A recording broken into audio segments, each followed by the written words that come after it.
It's not news that the opioid crisis is destroying lives. Now, a new initiative in the epidemic's epicenter, Ohio, aims to teach children about the dangers early on. But how early is too early? Well, what about 5 years old? Hard to believe. Well, this program is called HOPE. It stands for Health and Opioid Abuse Prevention Education. And this educational program starts in kindergarten and goes through high school. So it's all inclusive. And to discuss it, one of the creators of HOPE, Kevin Lorson, joins us via Skype from Ohio. So welcome, Kevin. Hi, Kevin. Thank you. We appreciate you joining us and addressing this so important issue. So what had inspired you to identify that there was a need for this to start this early? Well, we had heard lots of folks, whether it be our kindergarten teachers, our elementary school teachers, we had heard the stories, and you had, obviously you knew there was an impact on kids when you have the numbers that we were experiencing in Ohio. So obviously we knew it was there, and we felt like there was something that we could do. The question was always, how could we help?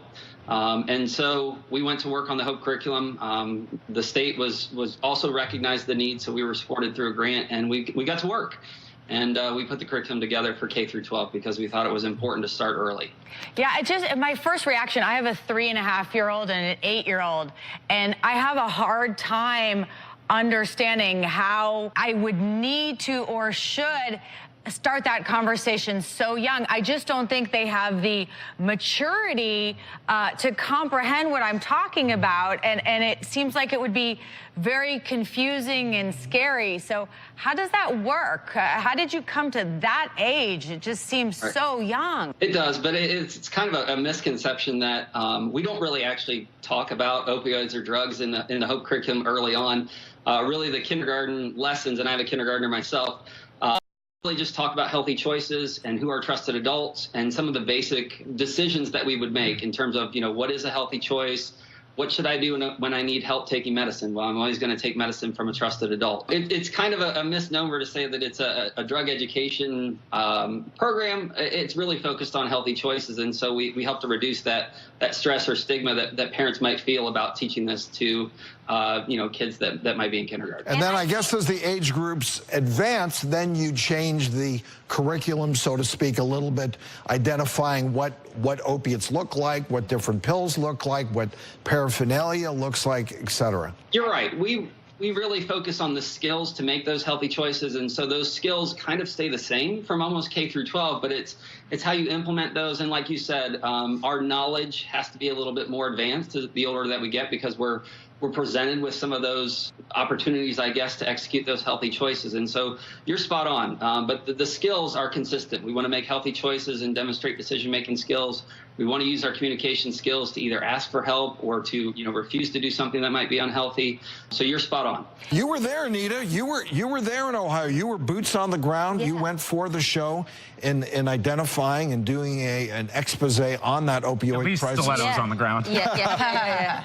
Oh, yeah, I took my stilettos off for that one. Like, it was serious business. And so I think you bring up a good point. It's a hard conversation, and to some people, it would seem like this program is taking innocence from children, but this program is not. Actually, I feel as though the opioid epidemic took their innocence.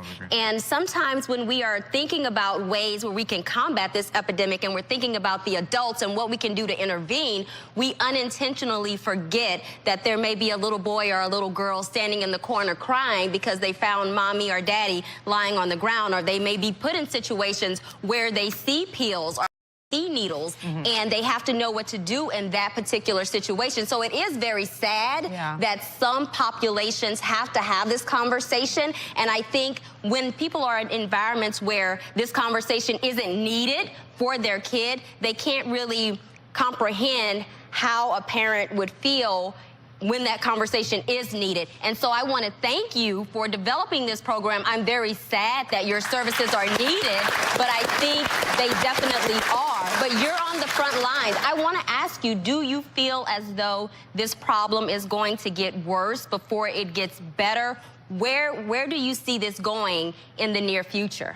We actually have data in the Dayton area that our unintentional overdose deaths in adults are down to, I think in March we ended up at 15, which is amazing because a year before that in May we were at 81. And so we've done lots of work to get to that point, I think, in responding to the opioid crisis. The interesting thing is, as the opioid unintentional overdose deaths go down, we're still seeing an increase in drug use. So the substance may have changed, but the behaviors have not. So I think even though we're an opioid curriculum, it's going to be interesting to see that the focus on making choices, I think, will be important, because we'll always have to make healthy choices about drugs rather than just one particular drug. So I think it will get better. I think we've done a lot of work here in Ohio. I don't know as if it will be solved, but I think we're doing a lot of good work to get there, and I think there is hope that we can move forward. But we always have to be diligent about what's next. And Kevin, I work as a full-time emergency physician, and I just want to commend you for what you're doing, because I agree that I don't want to have to teach kids that are 5 years old about drugs,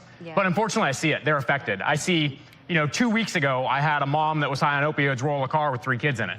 So it's just, you see that stuff. The kids are affected. Kids are smart. They're seeing mom take pills, do stuff in the corner. Well, dad that's what I wonder. I'm just curious, needed. how much of your curricula actually brings parent? Because I know for me, when I'm talking about like nutrition and even childhood obesity, my education is much more directed towards the parents than the kids. I mean, if these kids, you're teaching them about these things to take drugs from a safe person, but it's mommy that's shooting up or taking, how does that work into your program?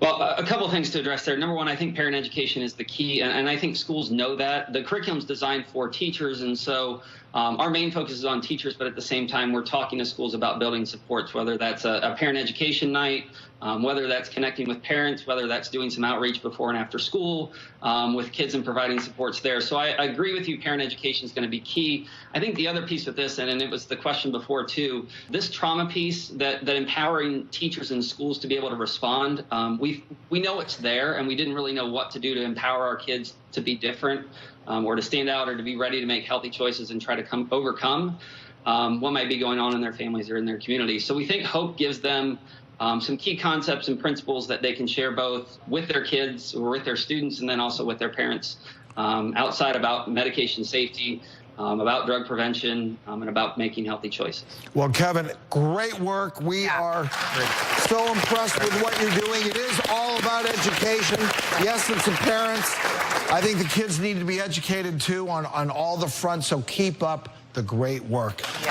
And for everybody watching out there, plenty of great resources to help you have these tough but very important conversations with your kids. And we'll have them on our website, thedoctorstv.com. Lots more to come. Stick around.